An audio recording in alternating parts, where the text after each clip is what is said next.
अस्सलाम वालेकुम मैं यूट्यूब व्यूवर्स, कैसे हैं सब। उम्मीद करती हूँ सब ठीक ठाक होंगे। आज की हमारी वीडियो है मैनी पेडी केयर कि आप लोग अपने हाथों की हिफाजत, पाँव की हिफाजत किस तरह करनी है। ठीक है, इसके दो स्टेप्स आ जाते हैं। एक स्टेप में आ जाता है डेली केयर और दूसरा स्टेप में आ जाता है जो 15 से 20 दिन बाद आप लोगों ने केयर करनी है।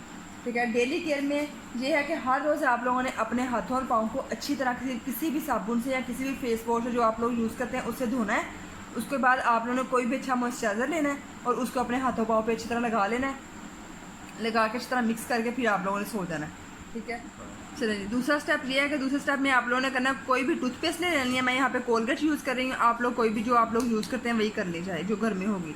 ठीक है, उसको थोड़ी सी निकाल लेना टूथब्रश पे, टूथपेस्ट कोई ब्रश कोई भी ले लें। ठीक है, उसके ऊपर निकाल के अपने नेल साफ़ करने हैं। ऐसे ऐसे अच्छी तरह नेल के ऊपर लगा के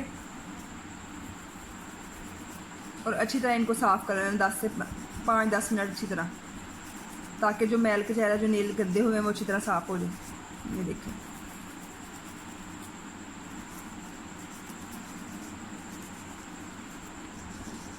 ये देखिए जी, तकरीबन 5 मिनट हो चुके हैं मुझे इसको साफ़ करते हुए। अब इसको वॉश कर लेते हैं। ये देखिए, इस तरह आप लोगों ने अच्छी तरह साफ़ कर लेनी है मैल।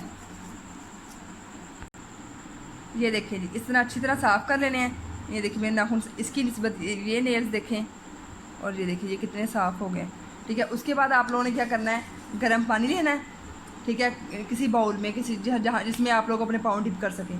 ठीक है, उसके बाद ये एक डोंगा ले लिया और इसमें हम लोगों ने डालना है 1 tablespoon salt, 1 tablespoon salt add कर देना है। ठीक है, और 1 टेबलस्पून ही बेकिंग पाउडर ऐड करना है। ये देखिए 1 टेबलस्पून बेकिंग पाउडर ऐड कर देना है। अगर आप लोगों के पास लेमन है तो आप लोग एक लेमन ऐड करना है। मैं यहाँ पे लेमन जूस ऐड करने लगी हूँ 1 टेबलस्पून। ये देखिए 1 टेबलस्पून लेमन जूस ऐड कर दिया। उसके बाद 2 टेबलस्पून कोई भी शैम्पू, मैं यहाँ पे जॉनसन्स बेबी शैम्पू यूज़ कर रही हूँ। आप लोग जो कोई भी शैम्पू यूज़ कर सकते हैं। 2 टेबलस्पून तकरीबन आप लोगों ने डाल देने। ये 2 टेबलस्पून डाल दी। ठीक है, और जिस बाउल में आप लोगों ने पानी गर्म किया होगा उसमें इन सारी चीज़ों को डाल देना है। इसको डाल के ये देखिए इस तरह का पेस्ट बन जाएगा। इसको पानी में डाल देना है। पानी में डालने के बाद आप लोगों ने अपने पाँव उसमें 15 से 20 मिनट उसमें डिप रखने हैं। ठीक है, 15 से 20 मिनट डिप करने के बाद, और डिप तब करने हैं नेल पेंट सारा उतार के, कोई नेल पेंट या कोई रिंग शिंग जो पहनी हुई है वो भी उतार देनी है। और जब हाथों के लिए बनाना है इसी तरह का बना के इसको हाफ कर लेना है। एक में एक हाथ डिप कर देना, दूसरे बाउल में दूसरा हाथ, इसी को हाफ करके, और ये पाँव के लिए बन गया। ठीक है, इसको 15 से 20 मिनट डिप करने के बाद फिर आप लोगों ने क्या करना है, देखिए अब 15 से 20 मिनट जब आप लोगों ने अपने हाथ और पाँव पानी में डिप कर दिए। ठीक है, उसके बाद आप लोगों ने जब ब्लीच करने की बारी आई है, ठीक है, ब्लीच आप लोग ये वाली यूज़ करें, सॉफ्ट टच वालों की। ये बहुत अच्छी ब्लीच है। ये आप लोगों ने हाथों और पाँव पे यूज़ करनी है, फेस पे ये नहीं यूज़ करनी। इसमें ये 2 चीज़ें होती हैं, ये क्रीम है और ये एक्सलेटर यानी कि पाउडर। ठीक है, ये दोनों चीज़ें आप लोगों ने डालनी है। ये दोनों यानी कि पूरी आप लोगों ने डाल लेनी है बाउल में जिसमें आप लोगों ने ब्लीच मिक्स करनी है।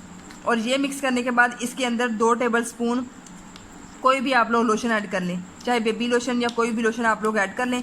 वो ऐड करके अच्छी तरह मिक्स कर लें और ब्लीच फ़ौरन अप्लाई नहीं करनी है आप लोगों ने। ब्लीच को आप लोगों ने 2 मिनट पड़ी रहने देना। जब वो अच्छी तरह मिक्स हो जाएगी अंदर आपस में, तो उसके बाद आपने अपने हाथों और पाँव पे अच्छी तरह लगा लेनी है ब्लीच। फिर 20 मिनट लगी रहने देनी है ब्लीच, 15 से 20 मिनट। ठीक है, उसके बाद आप लोगों ने हल्की सी गीली करके, जब 15 मिनट गुजर जाएंगे, ठीक है, फिर आप लोगों ने हल्की सी गीली करके ब्लीच को सर्कुलर मोशन में स्क्रबिंग करनी है। स्क्रबिंग करने के बाद फिर आप लोगों ने 5 मिनट स्क्रबिंग करनी है। फिर आप लोगों ने धो लेना, साबुन वैसे धो लेनी है। और इसके बाद आप लोगों ने कोई भी मॉइस्चराइज़र या कोई भी नाइट क्रीम आप लोगों ने अप्लाई नहीं करनी बॉडी के ऊपर, हाथ और पाँव पे। अगर आप लोगों को इरिटेशन फील हो रही है तो फिर आप लोग एलोवेरा जेल थोड़ी सी लें और वो अपने हाथों पैरों पे लगा के और सो जाएं। ठीक है, इसका रिजल्ट आप लोगों को इतना अच्छा आएगा कि आप लोग खुद कमेंट करेंगे कि आप वाकई आपने बहुत अच्छा मैनी केयर का तरीका बताया है। और एक और बात, ईद आ रही है तो लड़कियां अक्सर ऐसे करती हैं कि ब्लीच करने के फ़ौरन बाद ही मेहंदी लगा लेती हैं, जिसकी वजह से उनके हाथों पैरों पे एलर्जी हो जाती है। इसलिए आप लोगों ने ब्लीच जो है वो 2 दिन पहले कर लेनी है उसके बाद ईद पे जैसे जब भी आप लोगों ने मेहंदी लगानी है 2 दिन पहले ब्लीच करनी है, उसके बाद आप लोगों ने मेहंदी लगानी है। इसी तरह वैक्स करनी है, वैक्स वगैरह भी करनी है, तो वो भी 2 दिन पहले करने के बाद फिर आप लोगों ने 2 दिन गुजरने के बाद फिर आप लोगों ने मेहंदी लगानी है। ठीक है, ये बातें आप लोगों ने याद रखनी है। अगर आप लोगों को मेरी वीडियो अच्छी लगे तो इसको लाइक कर दीजिएगा, अपने दोस्तों में भी ज़रूर शेयर कीजिएगा ताकि उनको भी फ़ायदा हो, और मेरे चैनल को सब्सक्राइब करना मत भूलें, और बेल आइकन को भी हिट कर दे ताकि मेरी आने वाली हर वीडियो का नोटिफिकेशन आप लोगों को मिल सके। आऊँगी मैं नेक्स्ट वीडियो के साथ। अल्लाह हाफिज़।